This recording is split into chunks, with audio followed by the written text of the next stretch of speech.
And that's why we kind of cringe when we hear people saying, democracy this and democracy that, but we always throw these things up, end democracy and restore the republic. Probably a pretty good idea. Well, with us right now is somebody who wants to restore the republic, and that's Thomas Cole. We had Thomas with us earlier. That was Wednesday. Thomas, welcome back. And you were running for the 24th district. I still have your numbers right here, just looking. But you also do other things in your life. Tell us about what else you do besides running for office. Well, I did get a law degree in 2000. I thought I was going to be retired, but I ended up getting the degree, and now I do a lot of writing and researching for our website, which is Analytics 805. We do data research, and we advise candidates here and there. And so I've been keeping busy writing. I've got a couple pieces out that they're just coming out this week. One of them is on using the 14th Amendment to claw back our voting power in the United States. It's been diluted by 50 million illegal aliens. And another piece is on the actual cost of illegal aliens in the nation by getting them paid with cash and what that actually costs the nation. So I'm working on a couple things every week, and I'm glad to be on your show. Good to be back, Paul. Well, so the cost of the illegal aliens, and this is something that's been somewhat ballyhooed on the left, and of course not by us. We understand there's a real cost to this. What is the real cost in terms of, let's say, gross domestic product? It looks like around 12% of the entire employment budget is illegal cash payments to illegal aliens. And so this is an estimate because, the government has made it impossible for us to know. The census will not count citizenships. They will not ask you, are you a citizen, are you not a citizen? So the government is not letting us know how many illegal aliens are there. Estimates, run from 40 to 50 million right now in the nation. 10 million is the estimate in California. And so I wrote this piece to show how much money these people are actually bringing in. And of course, they're getting paid cash. And so there are no taxes taken out that go to federal and state taxes. So I broke the whole thing down. It's kind of an accountant version of looking at it, but it looks like over $1 trillion per year in fraud payments to these illegals, and the fraud of no payments to workers' comp, so Social Security. All these things are not getting paid when the illegals get paid cash. So that was. You're talking about the C word, right? Yeah. The C word. I used to be a head basketball coach, and when I wanted a timeout, I was always jumping up and going, timeout, yes. timeout, and so now we got timeout, $1 trillion, really? Yeah, with the T, that would garner some headlines because people are starting to pay attention to $1 trillion nowadays. Yeah, it used to be 1 million, and then it got. When we did the Orange County bankruptcy recovery for that, there was like $3 billion involved in all that, and so we bumped it up to 1 billion. And at the time when we were talking about it in '94, we kind of got confused between 1 million and 1 billion. What does that mean? How many thousands? And now we talk about 1 trillion. Oh, $1 trillion, 1,000 billions. 1,000 billion. That right? 1,000 billions. You got 1 trillion. So I wrote this piece up, and I even got a call the other day from a county supervisor. He says, well, our farmers, we're all paying completely with checks and paying all taxes. 99% of our employment is being paid taxes. So I don't know, because you can't find out. Site, if I may say it again, Analytics Sure. 805, yes. Yeah. So if you pay an illegal guy, say $15 an hour, that's $24,000 a year. But if you pay the taxes and everything on top of that, that's another $10,000 that employers are avoiding paying. It's like 66%. And this is why employers probably don't want to hire legal workers, because there's a 60% tax on top of what you want to pay the person to begin with. Once you figure in workers' comp and Social Security and FICA and all these things. So this is what we're looking at. And I put this out somewhat in response to the pot farm raid that we had recently. Yeah, it'll be into the blog section there at the top. You can see blog. So you just hit the blog there. Yes. There you go. This is the 14th Amendment article. That's a new one. And then right there is the cost of the illegals. Wow. So you have a summary, and this is it is a hypothetical. We're saying, okay, if there's 10 million illegals in California, say we take half of them, 5 million, and say that they work making $15 an hour cash. Well, right there is for California, $84 billion in wages. That's everything all in. I want to point that out to everybody, because you look at the chart. You're talking about state, federal, FICA, SSI, workers' comp, Medicare, all in. It's $84 billion. $84 billion in losses to those tax agencies and those welfare supporting agencies, workers' comp, Social Security, FICA, everything. It's $84 billion a year loss, and that's if only half the illegal aliens are working for cash in the U.S. So and like I say, the government doesn't allow us to know, because you can't ask on the census. So this has to change. Hopefully the new census that Trump is proposing will include. Didn't we ask that question in 2010, if you were a citizen or not? I thought we always asked that. As I recall, we changed it in 2020. Yes. Well, that is very likely. I know at the moment now we can't ask, and so they're trying to put that back into place.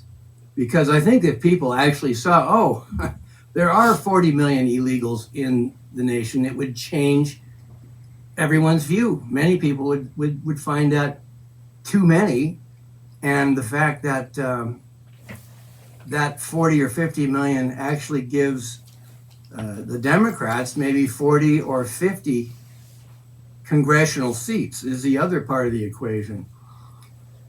But yeah, sticking with the money losses here, we have 84 billion losses a year in California, and the wages are estimated at $130 billion per year to illegals, cash payments. And then to go nationwide, we just times it times 5 times to give 50 million illegals. So this is, based on some hypotheticals, but somewhat on fact. We know there's at least 10 million illegals in California. This number is staggering, actually, and this has got to be a low number. Our own Chris Street always goes low. I always go high.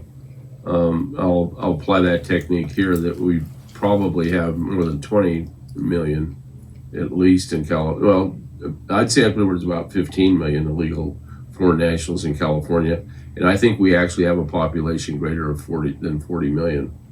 That's what I think. I think it's much higher than that. But you have to include the illegal foreign nationals in that whole discussion. That's what I believe. Yes, and the thing is that if they're here, they're counted on the census, and they actually bring federal power to the cities that have these people in them. So the Democrats are using this flood method to increase their apportionment numbers.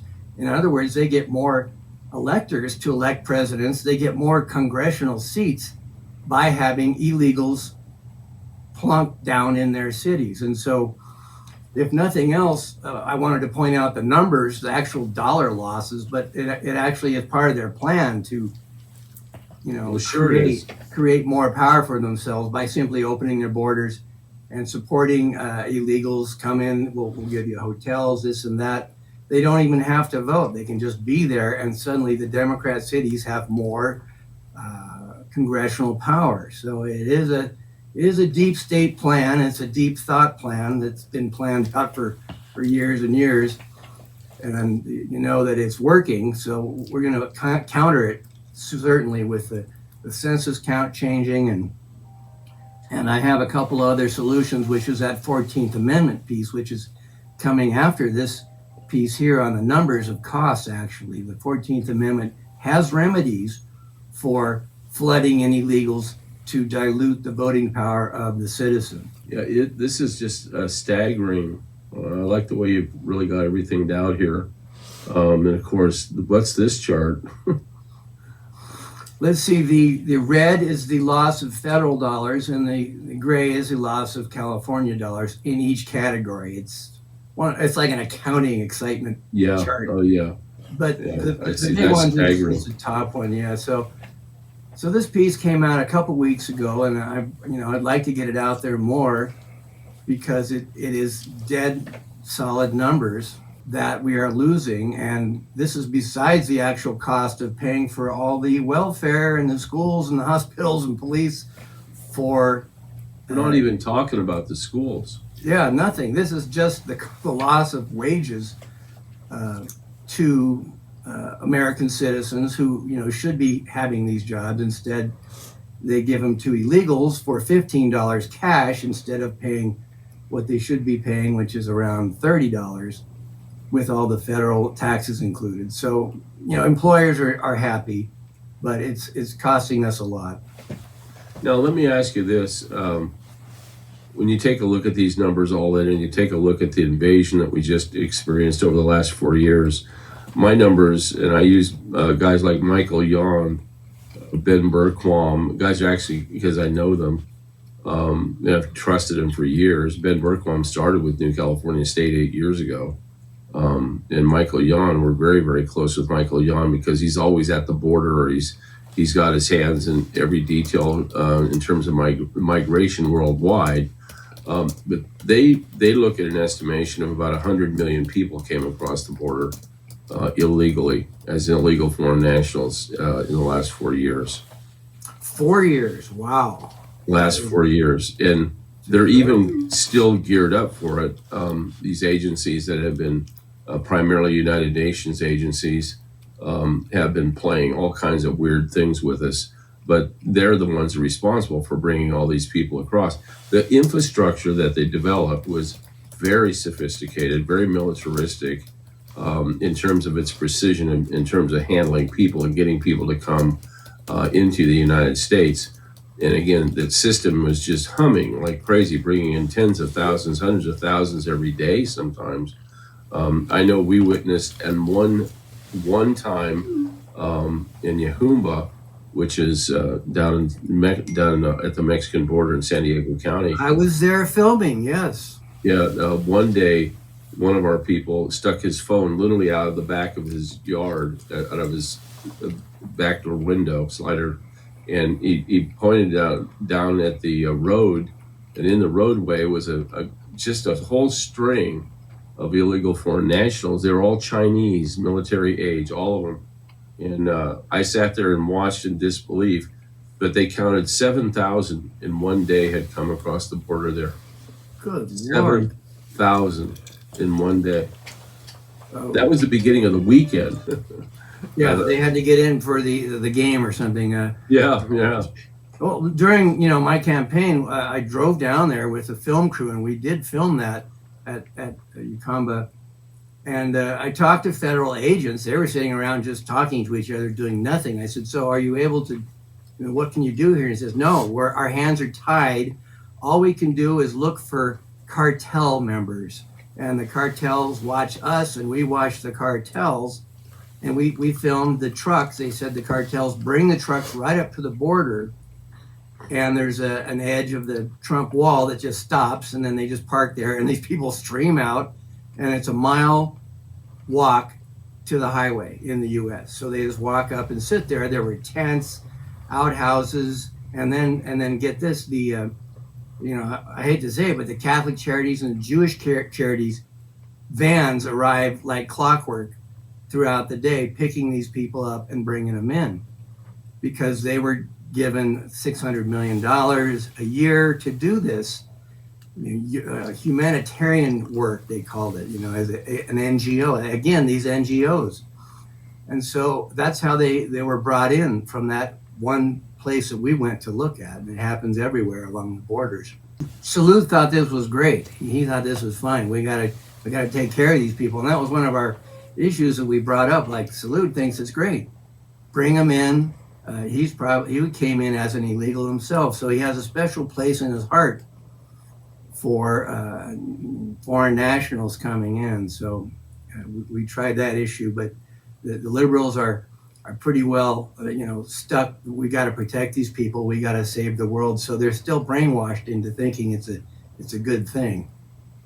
Yeah, to me it's staggering and stunning. And I did not get down to Yahumba, but I've been at the border. I used to go to Mexico all the time, for various and sundry reasons.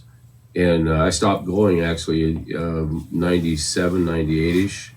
The cartel, we had a situation going on. We were working at an orphanage, and we went to one of the stores out of the main highway where there's asphalt. And it was kind of interesting because we were sitting in the truck and we're waiting for somebody else to come up, and we heard the click clack of horse hooves on the road. And up comes these horses, men on horseback, and they were surrounding a black Chevy Suburban. So this is a 90s-esque car, and they had two on each side of the car, and two in front and two in back, and it was an escort. And they turned around and they pulled right up at the front of the small market, and they had hitching posts. And so they got off their horses with their AK-47s folding stocks attached to their chest. And they hitched up their horses, and I'm sitting there in my truck and going, oh. So I get out of my truck and the door opens on the other truck, and it's El Jefe steps out. El Chapo or somebody. Yeah, well, I call him El Jefe. It could have been El Chapo. But anyway, he steps out and he looks at me perfectly and he says, how you doing? I said, I'm doing fine. How are you? So we walk in together to the store, and we carry on. Now, my friends, I've used to work with gangs and stuff like that, so this is not a big deal. But my friends in the car are like, yeah, I would be sweating some bullets. Yeah, serious bullets. And so we get out and we shake hands, and I get in the truck, and these guys are looking at me, man, they've got machine guns. I said, yeah, they got 6 of them. And that was it. I decided at that point, no, I'm not going to go down there and any longer. I had enough with what was going on, because we had exposed a lot of child sex trafficking and stuff like that at the time. Yeah, the cartel is unbelievable. What's happening in Mexico is people don't even accept it, but it's a narco state, completely out of control. No wonder we're having so much trouble. The remittances are in the 50s and 70 billion a year. We ought to tax them 50%, I think, at least. Oh yeah, but you're right. It's a narco state, and that was, like I said to my friends on the way back, I said, I've enjoyed coming to Mexico. I really like it. I really could beef up on my Que Paso Español business, and all that stuff. But after that, I said, this is just too risky and of course, we're down in Ensenada area, so we're out in the hinterlands out there, which is probably the worst place to be with these sort of things. But it still was emblematic. And again, look what we have down there. I know people have their houses down there. They have these different enclaves along the coast and stuff like that. And then now what we're getting is signs and symptoms of the cartels and their sales of timeshares. They're going mainstream. And you know what? Right. And you know who they pay timeshares to? The candidates in California elections who lose. We're running opposition, like we were speaking of last time. They're paying people to run in California elections to lose, just to draw votes away so that their guy wins. These are strategies that people figure out, and then they just run them with their NGO financing and their cartel financing. Right. So it's an endless battle. Really, us as conservatives, we look for funding from big industrialists, but they're not prevalent. They're not helping us. Instead, we look at the Captured Democrats and they system. get NGO money left and right. Yeah, it's a captured system. That's why Yes, when I sir. say Exactly. captured by the electronic machines, and Yeah. that's what needs to be destroyed. That is that system, and that's what we're going to do. Is we're not going to allow that system to be taking effect this next cycle. Will it be difficult? It's difficult. It's very difficult. But will it happen? It'll happen. And I don't think Donald Trump's going to let it happen. Uh, Actually, I think it's going to ultimately default to him if we don't do it. But we're going to do it. We'll get it done. New California will do it, and we're doing it right now by having this election on August 2nd and continuing to have elections. And as people will understand that it's okay to get out of your house and go down someplace to a precinct and vote. One day. Yeah. To me, it's just a matter of one day voting, one chain of custody exchange. That's it. Rather than hundreds for your mail-in ballots and the whole mail-in ballot scheme. And it costs around $21 to do a mail-in ballot all in. I For saw everyone. that. Unbelievable. Everyone. And a piece of paper like this, printed all in, probably about $1. That's what I had on my website as far as election. We have one paper with your signature on it and your name, and it's not stripped away when it goes into the election board, which is what happens now. They pull the outside sleeve off, as you know, and then you have a ballot with no ID on it, Right. which is completely useless. You don't know who it is, anything. So we have to get the signatures back on the ballots, on paper ballots, certainly. I had that as a list. I don't know if it got me any votes, but it was popular with the Republicans anyway. Well, they want to stop the cheating, and they know that the cheatings are with the machine, and the machines have to stop. But let's get back to your the conversation about these sure, yeah. illegal foreign nationals and the impact that they have on our culture and society, because they're here, they're now, and we're going to be continuing to round them up. But the roundup is going to move much slower than we probably anticipate. I think the resistance to the illegal foreign nationals is being here, like we're getting right now, the pushback against ICE. I think that's going to solve itself. That people are going to turn away from it and understand, especially as people become, as the events unfold in Washington, as an example. I think that the situation that Tulsi Gabbard has been making the case for, which of course Obama committed treason, basically, with John Brennan, that whole cast of characters. Absolutely. It's going to put a lot of pressure on our government, our society, to make sure that gets straightened out. And I think that once people see the magnitude and understand that the basis that these people operated under is an invasion of the United States and an ultimate takeover for the globalists, I think when people realize that, there's going to be so much pushback, and something's going to have to happen to the population of illegal foreign nationals here. They're either going to have to leave or they're going to have to be assimilated, and that's another issue. Choices will have to be made because of the sheer complexity of it all. Do we recreate the same thing that Biden did about shipping out people in the same fashion? Now we're talking about millions of people at a time. That'll take years to do. Right, and as I pointed out to people, Obama deported like 5 million, and there was nary a whisper from all these concerned liberals. And I pointed this out in our local papers, and they said, well, he did it legally. They have an excuse. That's what they said. He did it legally and with compassion. What? I didn't hear a word about that. He just did it. So people are going to have to wake up. We'll see. We'll certainly see with the added budget of ICE, it's gone up, many, many billions, and that should help, hopefully. And this article that I'd written about the cost of these illegals and their cash payments was playing off of this pot farm raid that we talked about the other day in Carpinteria, where they have all the pot farms, And the basic raid was, they had 300, 400 people, illegals, working at this giant pot farm, and it turns out it's the biggest pot farm in America, a $300 million operation. And so when ICE came in, they found all these illegals and they found these children working. And the owner of this pot farm, he was kind of proud of himself. He had a few magazine articles that came out previous, and he was saying, it's so hard running a pot farm.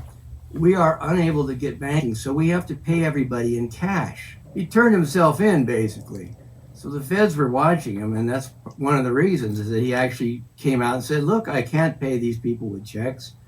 It's too difficult. I'm debanked.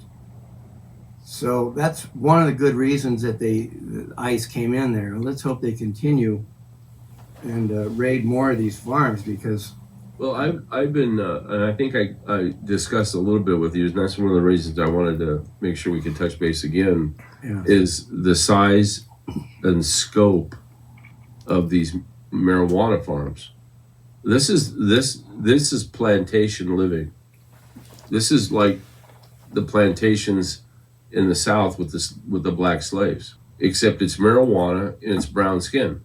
And they're getting representation for these workers. These illegal workers are getting apportionment representation, and it's somewhat like the plantation South, as you're saying, where the Democrat South demanded they get 3/5 a vote for every slave, and then of course those votes all went to prolong slavery, and now we're seeing a repeat of it with illegal nationals working on pot farms, and those bodies give apportionment power and elector power to vote for presidents to these districts. So it's a complete travesty. This is not what the 14th Amendment says. This is a repetition of history. Yes, that's somewhat where I point out later in the piece that they're using these nationals to increase their apportionment and voting powers. Plus, they get federal money to take care of non-citizens. So they get paid to do it. It's an unbelievable system they've set up. That is, the left, the Bolsheviks, the communists, they're all one lump sum. But their plan is detailed and robust.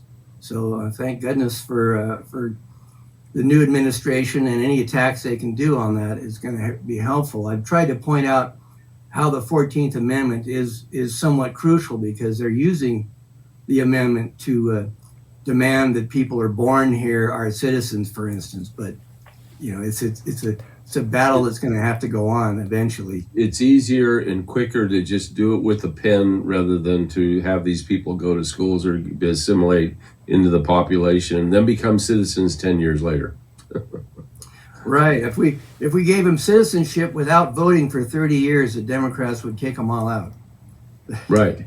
As long as they get to vote eventually, they think it's a good deal. So they're pushing the usual narrative. The left and behind the left, I feel, is the corporate powers and the globalist powers that find the U.S. Constitution and us freedom-loving people in their way. We're causing problems for them, and the world is watching.